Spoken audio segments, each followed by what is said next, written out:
para não estar sendo enganado por uma dita cooperativa. Quando a cooperativa ela vincula o indivíduo a uma determinada empresa puramente, né, não dando a ela os deveres e direitos do empregado, só dá os deveres, não dá os direitos, aí é um problema.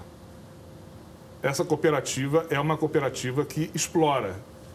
Geralmente, num país onde há uma quantidade de desemprego e a fome, claro. A gente vai falar assim, mas no Rio a gente não vê, até na favela tem, assim, para comer todo mundo ganha, ou até o mendigo. Não, não é bem assim. O Brasil é enorme e a gente vê clarões de miséria. Eu fui a Maceió, achei um lugar lindo, mas resolvi ir o litoral inteiro e vi miséria junto com mansões. Verdade. Então a gente fica impressionado. Aqui mesmo, passando aqui para chegar em qualquer lugar do Rio, você encontra, às vezes, uma favela bem arrumada, mas dentro da favela, mesmo dentro da favela, tem o rico e o pobre. É impressionante, mas é verdade isso. Tem o explorador e o explorado. Em qualquer, eu acho, contexto vai se achar isso. Mas o pior de tudo é o que a gente vê, por exemplo, o que a gente vê na televisão muitas vezes, a exploração, por exemplo, do pessoal da Bolívia, que vem para cá fugindo dos maus tratos na Bolívia. Que é uma coisa que a gente não tinha no nosso país antigamente, agora começa. Vamos fazer o seguinte, doutor, deixa eu dar uma parada, porque realmente nós temos que ir ao intervalo, mas a gente vai voltar debatendo o que caracteriza esse trabalho escravo, certo? O que são elementos que vocês veem presente. Como é que essa pessoa, a gente está em tantos lugares do Brasil, como é que essa pessoa vai protestar? Como é que essa pessoa vai buscar os seus direitos? Ela vai dizer, mas se eu fizer isso, eu vou perder meu emprego. Então, tem que perder a vida. Mas exatamente, porque muitas vezes, por exemplo, uma pessoa está trabalhando, mas ela tem que comprar a comida da pessoa que é o empregador. Se eu não me engano, no Pará mataram 2 fiscais. Não, no Pará... Eles iam lá ver... dentro de uma fazenda, trabalho escravo. Quando eles chegaram na fazenda, fecharam eles e mataram. Fecharam o carro e mataram. Nós vamos em intervalo e a gente volta debatendo isso já já. Cabeça pra cima. Cabeça pra cima. Direitos trabalhistas em pauta, hoje no Cabeça para Cima. E aí, a questão do trabalho escravo. Começamos a mexer. O que seria... Pode até parecer óbvio, mas vamos lá. O que seria características mais flagrantes daquilo que é considerado trabalho escravo? Quando se fala ainda em trabalho escravo, muita gente ainda pensa que tempos remotos, né, da escravidão, homens acorrentados, e não é bem assim. Hoje o conceito de direito de trabalho escravo é mais amplo, né? A partir do momento em que o empregado ele trabalha sem os seus direitos trabalhistas, já podemos considerar ele como trabalho escravo, né? O que muitas vezes ocorre, que às vezes o empregado não se dá conta, é quando o empregado ele começa o mês devendo ao patrão. Isso às vezes acontece muito no interior, do que o empregado ele passa a pagar o alojamento onde ele mora, ele passa a pagar o material de trabalho que ele usa para o próprio trabalho. Que o patrão devia fornecer. Que o patrão devia fornecer. Então, na verdade, o empregado ele já começa o mês devendo ao empregador. O alimento, por exemplo, é obrigado, remoto, local, ele tem que comprar, o patrão... fornece, vende fiado, digamos assim, mas por um preço exorbitante. Porque então, a vendinha é do patrão. Também, exatamente. E a partir desse momento que o empregado não vê os seus direitos garantidos, a partir desse momento já se torna um trabalho escravo. Né? Desse momento em que ele está pagando para poder... Ele não pode, em algumas vezes... Então ele nem recebe salário.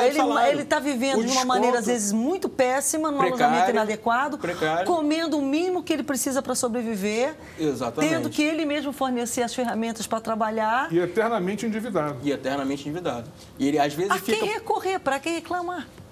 Bem, ele pode recorrer, nesse caso, a uma delegacia policial ou ao Ministério Público do Trabalho mais próximo, né, do seu local, da sua residência. Né? E aí o promotor ele vai procurar. Se ele for para o Ministério Público, ele vai ser ouvido? O Ministério Público vai ser ouvido, com certeza.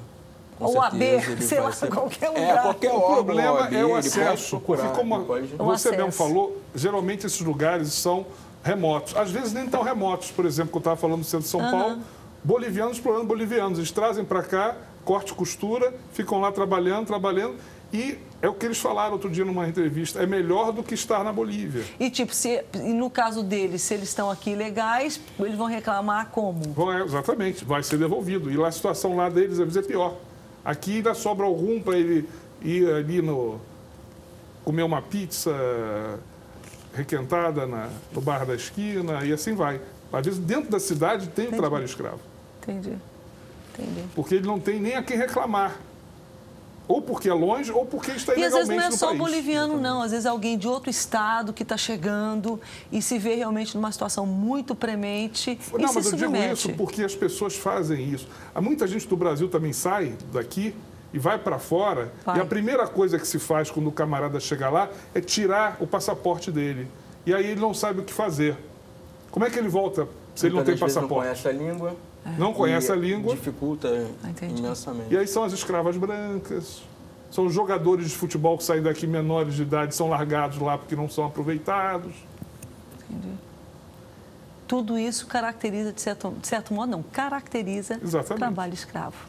E é inadequado, é inaceitável. Você não deve se submeter, ninguém deve se submeter a esse tipo de coisa. A denúncia, portanto, é numa delegacia de polícia, na UAB, no Ministério Público. Trabalho. Ele deve procurar... Numa delegacia do Ministério do Trabalho. Também. Qualquer órgão público federal que abranja uma defensoria pública, tudo isso ele vai ser atendido e ele vai ser remetido para o órgão competente que houver, né?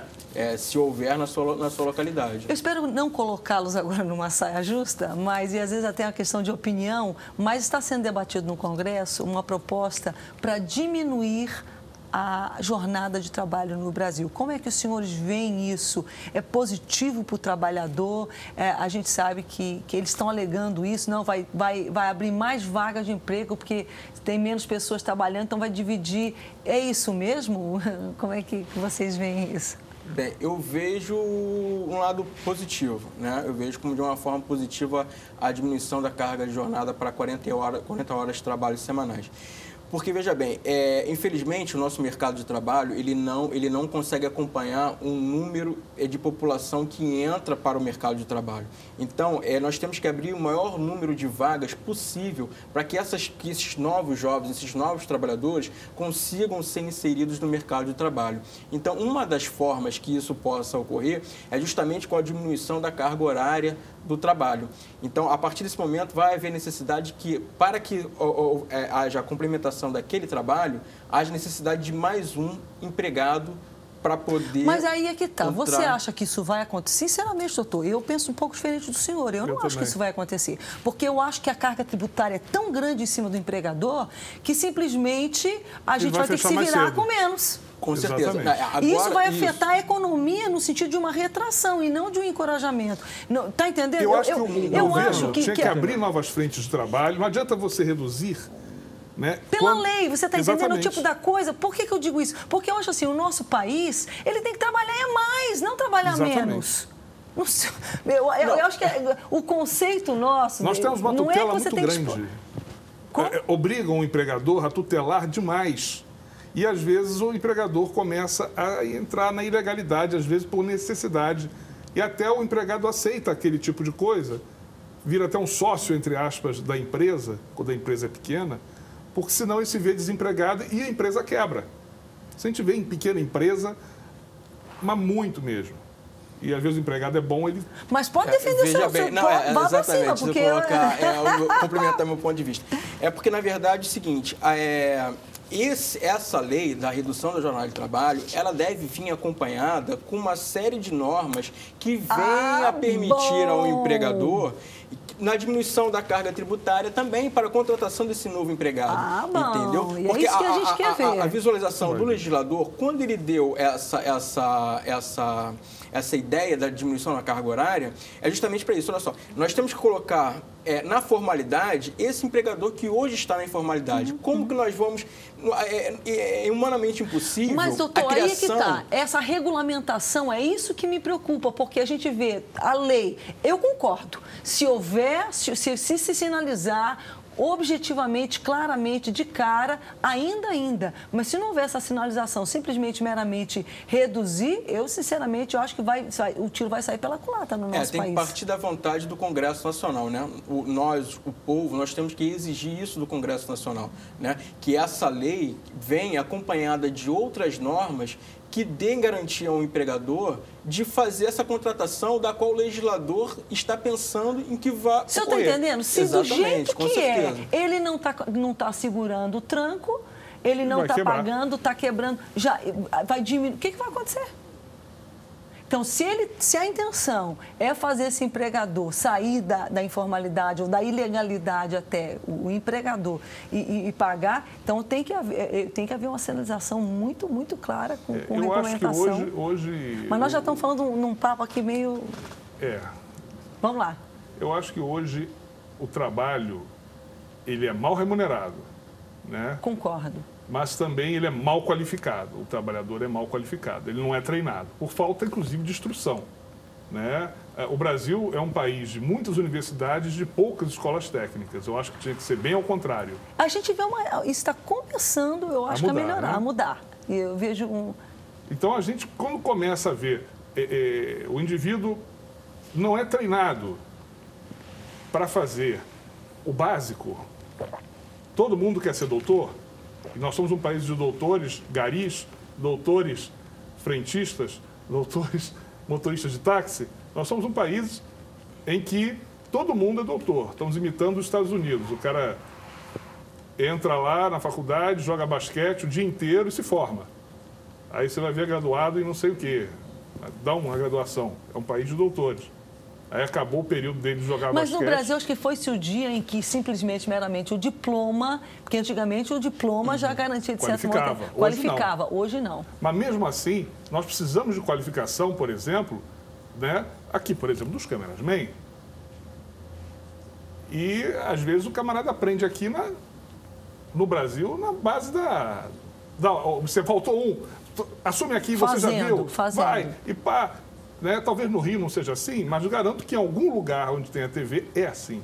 Estou dizendo uma coisa aleatória. E a coisa parece ser mais simples. Mas, por exemplo, secretário, o cara, ele é o office boy, daqui a pouco ele é o secretário, porque ele já está ali trabalhando muito tempo, aí o empregador começa a pensar, puxa vida, está difícil de pagar todo mundo, vou mandar embora. Esse boy é esperto. Vou treinar ele, mas vou treinar agora, de forma informal não realmente qualificando. Eu não vou dar ele nada, porque eu não tenho aonde buscar isso. E porque ele é menos qualificado, eu posso pagar menos também. Exatamente. Eu sou rotariano, então nós no Rotary nós temos uma coisa para dar a par, por exemplo, que pega esses garotos de favela normalmente e treina-os para ser boy. O meu, por exemplo, hoje secretário, veio como boy para mim e hoje é meu secretário, está comigo há 20 anos quase. Então peguei ele com 16 anos, menor, e agora proibiram esse pessoal de poder trabalhar, né? A lei do anti-menor, né? Que é uma loucura, meu Deus. O menor não pode trabalhar, então o pobre não pode botar o filho para trabalhar. É melhor que ele fique na rua. Ele já a alegação é que vai ficar estudando. Não vai, porque ele não pode. Eu comecei a trabalhar, eu tive que morar em outro país, eu comecei a trabalhar com 16 anos. Todo mundo. Normal, ganhando meu dinheiro, tendo que me virar. E foi a melhor coisa para mim. Atualmente nós temos uma lei que é conhecida como Jovem Aprendiz, que permite o acesso desse jovem a partir dos 14 anos nas empresas. Inclusive, ela dá um percentual de 2 a 3% dos